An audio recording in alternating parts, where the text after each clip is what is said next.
Okay, hi everybody. It's time for another awkward unboxing of the Eaglemoss Star Trek Discovery official Starships collection. Starships collection, not Star Trek. Starships collection. Hold on.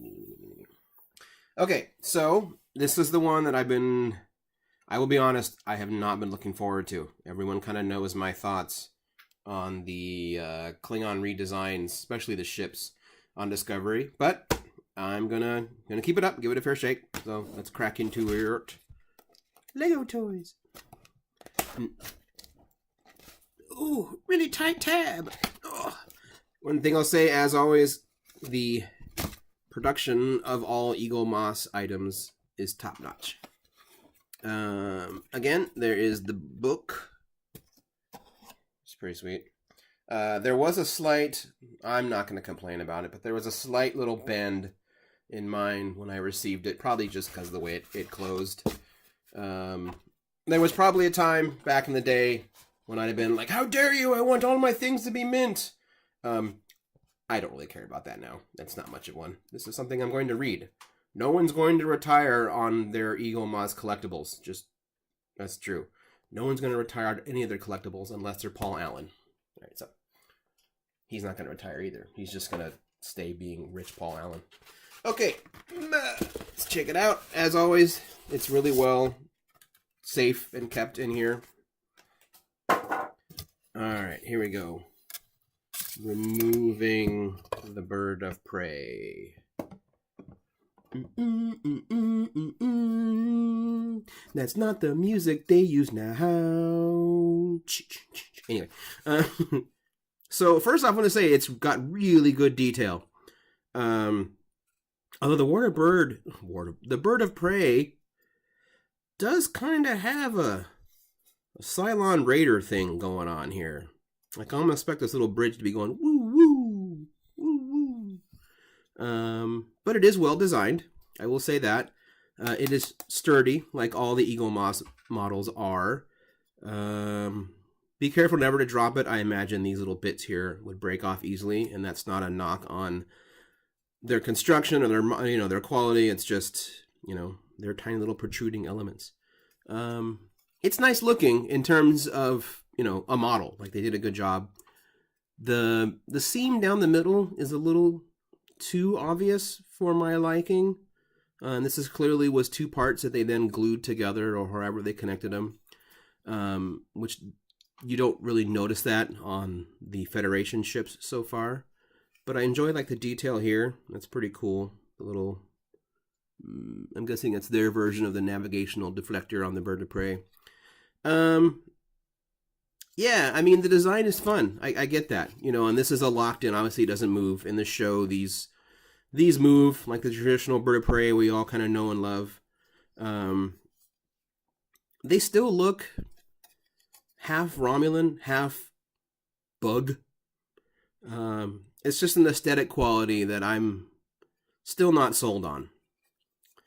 And also, the pictures show that this here, little spindly thing, the pictures in the book and in some shots show the Klingon Empire symbol there. So I'm curious.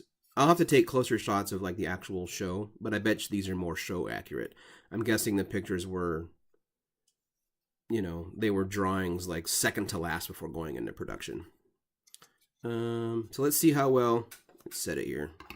It has a stand, obviously, like they all do.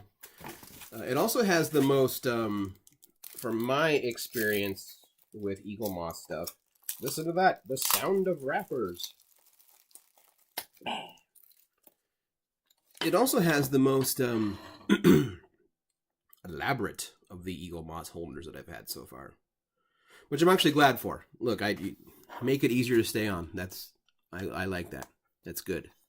If that was the case with all of them, my NX Enterprise would still have both its nacelles. Sadly, it does not. It crashed. It crashed bad. So, feel so dirty doing this, but coming from... So yeah, it locks in actually pretty well. I'm really impressed with how this one locks in. This one also seems much more balanced than the other ships that I've received so far, but that is probably because Klingon ships are not so front-heavy like Federation ships, although I'm sure that will change when I receive a battlecruiser or the Ship of the Dead. So, yeah, no real complaints on the replication. Well, yeah, maybe a few. Like I said, this seam down the middle is kind of a bummer. I don't know how you avoid it, you know, with this kind of ship and how it's made, but that would have been nice to not have so obvious. But the detail is strong, and I like, you know, let me take it off its base here. Good use of color. Let's see if it zooms in there. You know, I like, you can actually see, you know, what looks like hints of copper in the waves in there within the blue. So it's a good use of color. That I do appreciate, and you kind of see it in here too. Within that traditional kind of Klingon green, the bits of copper in there. The ships definitely do reflect the new physical aesthetics of the Klingons that we see now in Discovery. So I will give them props for that. I still think they look a little too extreme for my taste, but you know, they're still well done though. So it's not like it was just like, let's make them all more extreme, but then didn't put quality into the design. So yeah, not my favorite ship, but it's got nothing to do with Eaglemoss, more to do with my own personal aesthetics. So there it is. The reimagined Bird of Prey from Star Trek Discovery from the Eaglemoss collections. Next month, I believe it's another Federation ship. See, I threw the book away. Oh, wait a minute.